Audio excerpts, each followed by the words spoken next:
We are live, everybody. It's orange and blue today. Cecil Lammy, Andrew Mason talking about, well, kind of the popular thing is Joker tight end, Joker tight end. Why did Evan Engram leave? What other options could be out there? Mace, let's start there with Evan Engram. Thought when you had him in the building you could keep him, but to me that says money. We'll get to Juwan Johnson. We'll get to others out there. Also, kind of a little news drop from Philip Lindsay. We'll talk about that. But Evan Engram, can they get him back in the building, Mace?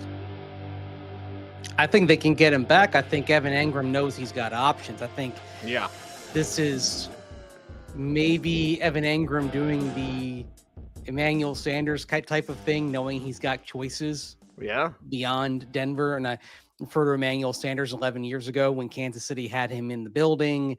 And he got a call saying, hey, Denver wants to bring you in. Now, nothing, of course, has happened with Evan Engram so far.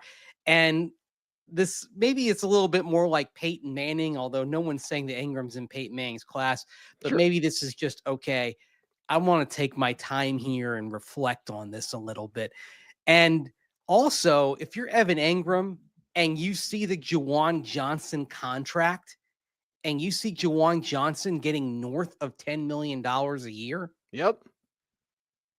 What are you still worth? Right. Because, is Evan Engram in his catch monster phase? Yeah. Is he coming off of an injury? Yeah. But he's still more proven than Juwan Johnson. And certainly part of the selling point the Broncos are going to make to him is that they expect their training, nutrition, and strength and conditioning staff will ensure that Evan Engram plays at least 13 or 14 games next year.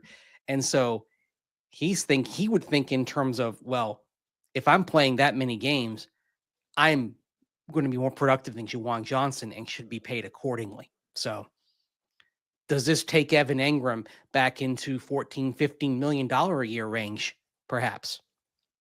I wouldn't be surprised by it. The market is the market. You got to pay the prices, Mace. And last year, correct me if I'm wrong, he made $11 million. Is that correct? So if you have the Juwan Johnson deal, which I think is a perfect jumping off point, because that shows you what the market is. Even with a great tight end class coming up, there's still, for someone like Evan Engram, that market is there. I think we could look at the Mike Gesicki deal and staying with Cincinnati. By the way, that little piece of news is what Philip Lindsay said today on the drive. He said, hey, I've heard Mike Gesicki was their top target at tight end, and the Bengals didn't let him leave because, well, a lot of teams didn't let their best players leave. But I think we can look at just the market overall, Mace, and determine that $15 million is not out of the realm of possibility for Evan Engram. Well, that would put him into the top 3 again. Okay. $15 million is George Kittle money. Whew. Okay. The contract that he had, by the way, in Jacksonville, the APY on the contract that he just walked away from was $13.75 million. Mm-hmm. So probably 15 maybe is a little bit high, but I think could he expect to get 13 million if Juwan Johnson is getting north of 10 million? Yeah. No, yeah. He probably could.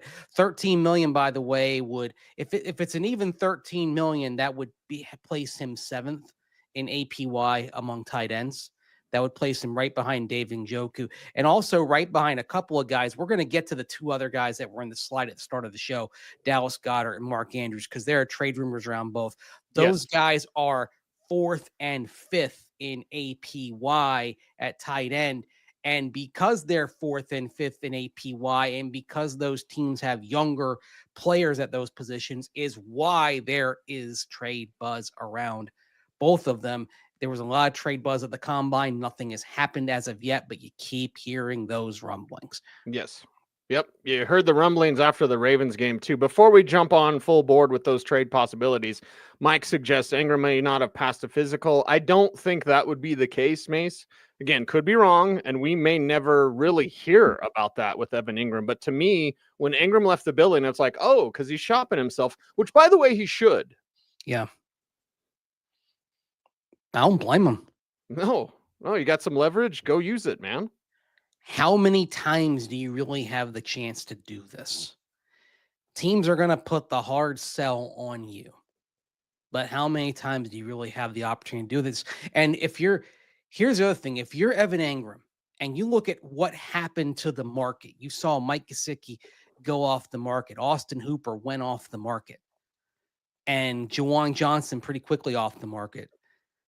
You hold the cards here if you're Evan Engram, because you get into Goddard and Andrews, they'll cost you probably about the same money in terms of average per year value, but they'll also cost you draft capital, whereas Engram allows you to keep your draft capital. I mean, and so if you're kind of picking what's the best plan here, you'd like to get Engram because it allows you to have a phrase we sometimes use often, the best of both worlds, the ability to get it right now.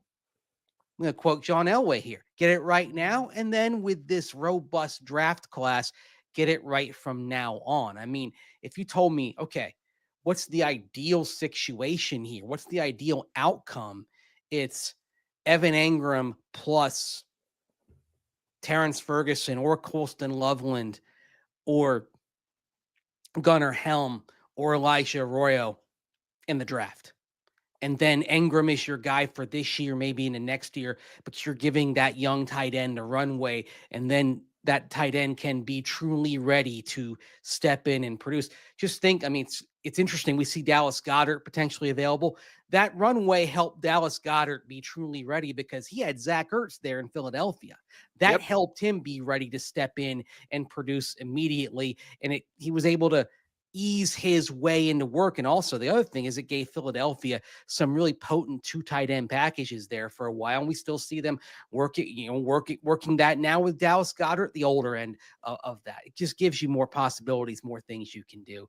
And you might not be able to do that if you have to sacrifice a mid-round draft pick and it changes your draft day's algorithm if you lose a pick in order to get one of these tight ends. Yeah, and losing a pick this year, Mace, we've talked about enough. I want to add more picks this year, no matter what. By the way, Big Buck Tunyon, Robert Tunyon signing a 1-year deal with the Chiefs. So, as these other tight ends go off the market, Evan Engram, well, his price might go up a little bit because teams are running out of choices if you wanted a free agent tight end, and Ingram's up there. Goddard should be up there. We have a question in the chat room. Looks like Braden asked about what happened to the possible Kyle Pitts trade talks. Okay, so Goddard would be very high on my list. Andrews would be very high on my list. Pitts as a receiving weapon, yes, but maybe a little bit too pricey. I think Andrews is more affordable trade-wise, Mace, and Goddard would be more affordable. And by that, I mean you're trading like a mid-round pick. Hopefully that would be able to get the deal done. What do you think the Falcons would want for Kyle Pitts? Of course, we're sitting here talking about him playing on the 5th-year option. So you have you know what the price tag is on him because he's got that fifth year option. That's pretty concrete. That's $10.878 million for this year. So you know that. But what do you think the Falcons would want? Could you get it done for a 3? Maybe former 1st-round pick, like a 2 and a 5 sounded about right to me. A 3 and a 6. They don't have a 5, but like a 3 and one of those 6s, maybe. But again, that's 2 assets then, and I want more darts. I'm sure George Payton wants more darts too. Yeah, I don't like the idea of involving the 2, and I don't know if the 3 and the 6 is enough. Yeah, it's Ingram's still the best possibility here because again, you sacrifice draft capital and cap space because to make the deal worth it, you have to give Kyle Pitts an extension. And Kyle Pitts an extension means based on where he is right now, Kyle Pitts, based on his receiving production, probably pushes into the $15 million a year range in terms of that extension you give him. He goes into that top tier of tight ends. So I like the idea of Evan Engram on a shorter term expensive contract and then developing the cost controlled option beyond that. So in a year or two, we're talking about the Broncos' everyday tight end being somebody on a rookie contract. Yeah. So you can afford to do things like you did on the defensive side, where you went Greenlaw and Hufanga and got a lot more aggressive and a lot speedier on the defensive side than you were 48 hours ago. Yeah. Oh, you crushed it. If those two guys are healthy, you absolutely crushed it in the first day of free agency. I'm okay with the pause here. Fans, they want to see. It's been kind of a pausey day. We do have some Broncos news we'll get to a little bit later, but like I'm okay with, kind of taking your time, doing this thing right. The chat room seems to be split on what to do here. Dan asks if you had Engram, Johnson, Andrews, or Njoku, is moving up for way up for Genty. I don't think, as much as I love him and as crazy as I am, Mace, like a trade, whatever, like that's probably not going to happen. All those picks to get, because you're going to have to get above the Raiders at 6. I firmly believe the Raiders will take him at 6. Once the Geno Smith deal happened, you tweeted about it like, oh, it's on. Genty at 6. A Raiders offense with 2 high-level weapons in Genty and Brock Bowers, even if Geno Smith is just an average quarterback, and look, that's what I think he is. I think he is in that very broad kind of second to third tier of quarterbacks. Not bad, but these are all quarterbacks who need a supporting cast in order to win. Well, the Raiders kind of have some good elements of a supporting cast when you say, okay, they might have the best tight end in football. If they draft Ashton Genty, would anyone be surprised if he is the best running back in football or one of the 2 or 3 best right out of the blocks? Yeah. And then on the other side, Max Crosby is one of the 3 or 4 best edge rushers in football.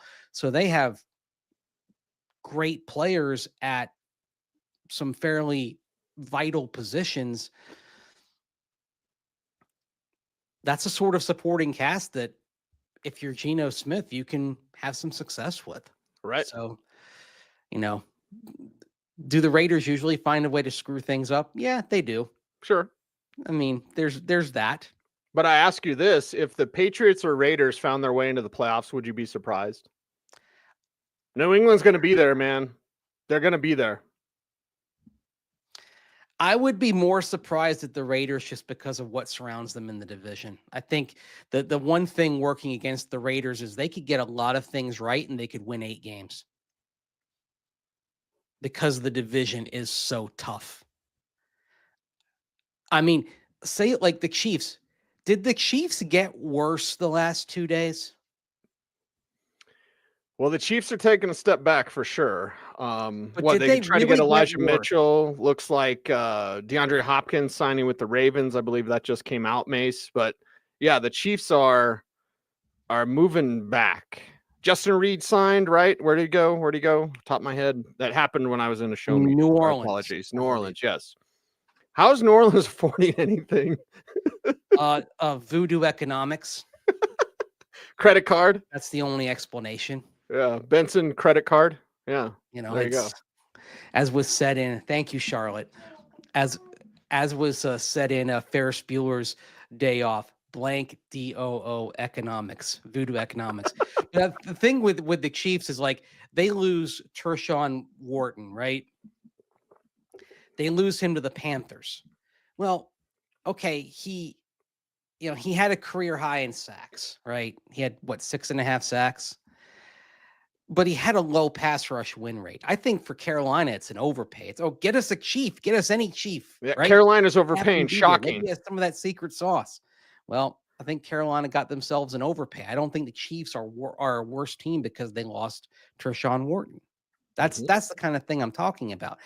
I think the Chiefs will have a worse record because I believe there will be some regression to the mean for them based on all the close games they won last year. Statistically speaking, they are a prime regression candidate. Believe it was 11 one-possession games, top of my head, something like that. That's why I think they'll be worse. Yeah. But I don't think they're going to be bad. Man, it's Andy Reid and Pat Mahomes. You're not going to be bad.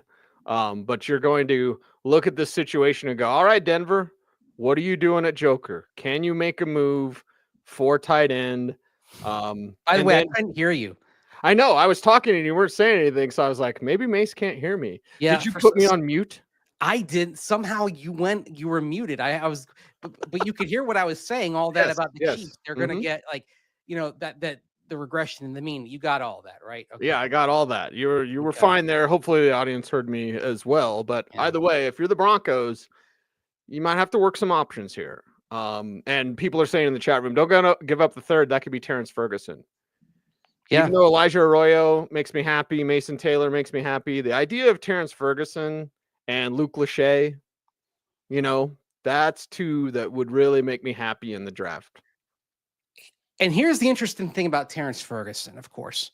We all know he's local. We all know that he's played with Bo Nix. Does that chemistry with Bo Nix mean you can maybe get him on the field and have him be useful maybe a bit sooner than some of these other tight ends? Maybe he can be more ready to go because he already has 2 years of work with Bo Nix under his belt, and thus perhaps they can do some things. Maybe they can execute some of those Mahomes, Kelsey, like the 5 yard curl, that sort of thing, where it requires just that preternatural timing that you can only get from working again and again and again and again. Maybe the fact that they've been together a couple of years gives them a little bit of a head start. Of course, I know we said that about Troy Franklin, right? But maybe there's more of a wavelength for Bo Nix with Terrence Ferguson. And perhaps that gives him a little bit of a bump to maybe have him be more ready early. Just a thought. If you draft Terrence Ferguson, that maybe compared to some of these other guys, as you talk about in day 2, maybe he's more ready to go than, say, Gunnar Helm would be.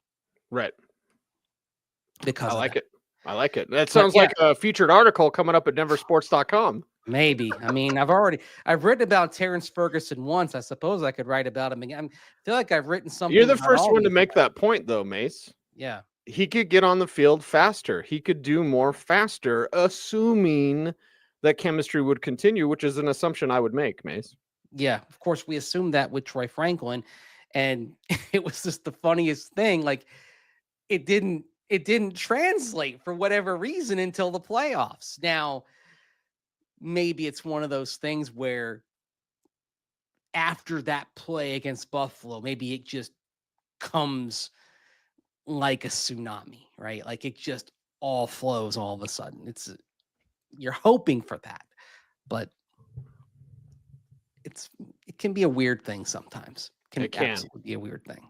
Mace, we got about 7 minutes left, so let's get to the punter talk here at the end of the show. Okay. Of course, Riley Dixon off to Tampa Bay this morning. That was that's the other kind of piece of news. That's the news today. Like, yeah. What do you think about that? Because to me, it's just like Rizzy must not have wanted him. If Rizzy stood on the table for him, you would have kept him. They offered him a contract. Now, his old special teams coach, Thomas McGahee, worked for the Broncos back in the mid-2000s. He was his special teams coach with the New York Giants. So this was, I believe, something as simple as he's got familiarity with that coach. He wanted to get back with him. I mean, so really, even though Denver is a familiar situation team-wise, this is a familiar situation coach-wise for Riley Dixon, and that ended up end up winning the day for him. So you're immediately going into the punter market. I'll start here. The first name I'll bring up is Matt Hawk. I've got him there in a picture of him there in a Miami Dolphins uniform because that's significant. Matt Hawk last year punted 4 games for the Giants. He hasn't been a full-time punter in the league since 2022, but he did punt for Darren Rizzi in Miami for 2 seasons before Rizzi moved to New Orleans. And because of that, he's the connection there. If Darren Rizzi wants somebody he knows, Matt Hawk's going to be the option. Couple of options went off the board during the day. Johnny Hekker from Carolina went to Tennessee. Sam Martin, Buffalo let go of him, the former Bronco. He went to Carolina to replace Johnny Hekker, the musical chairs thing. There you go. So the two most intriguing options here. Okay. Can the Broncos upgrade on Riley Dixon? Well, there are a couple of guys who've been second team All-Pros in the last 3 years. Start with Ryan Stonehouse. Okay. This is the name, I think, on the tips of everyone's tongues. Yes. Who follows college football in the state of Colorado. And of course, if you watch that Broncos Titans game back in 2022, he was that day, Ryan Stonehouse was the best player on the field, certainly the most impactful player. Now, how often can you say that about a punter in a game? Not very often. I think part of it was because of the quality of those two teams. After that game, those two teams went a combined 2-12. So you had turned out two bad teams playing in that game. Ryan Stonehouse, though, was an excellent player that day. He averaged 54 yards a punt. He had 2 punts of 60 plus, a 64-yarder that was downed inside the 5-yard line.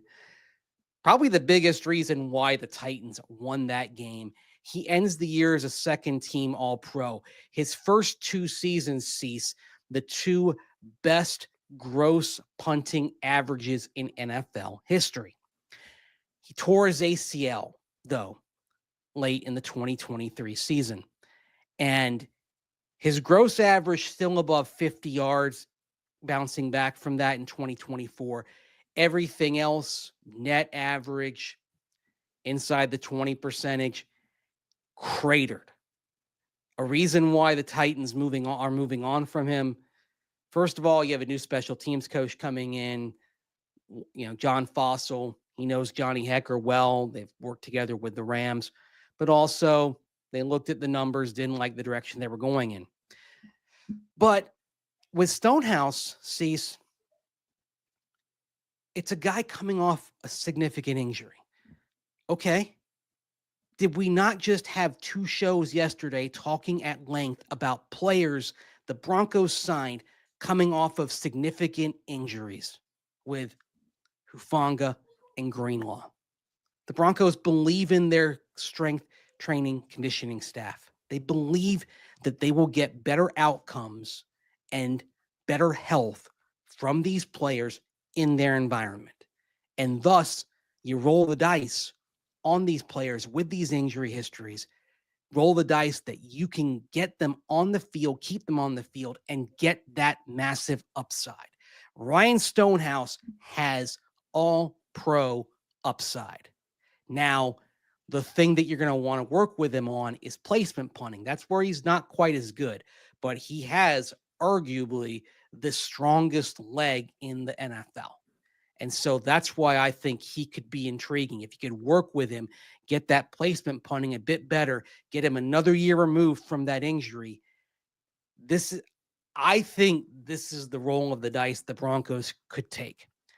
But if they decide not to, Brian Anger, been with the Cowboys the last 4 years, second team All-Pro 2 of the last 4 years, Pro Bowler in 2023, decent season in 2024, but not quite what he'd hoped for.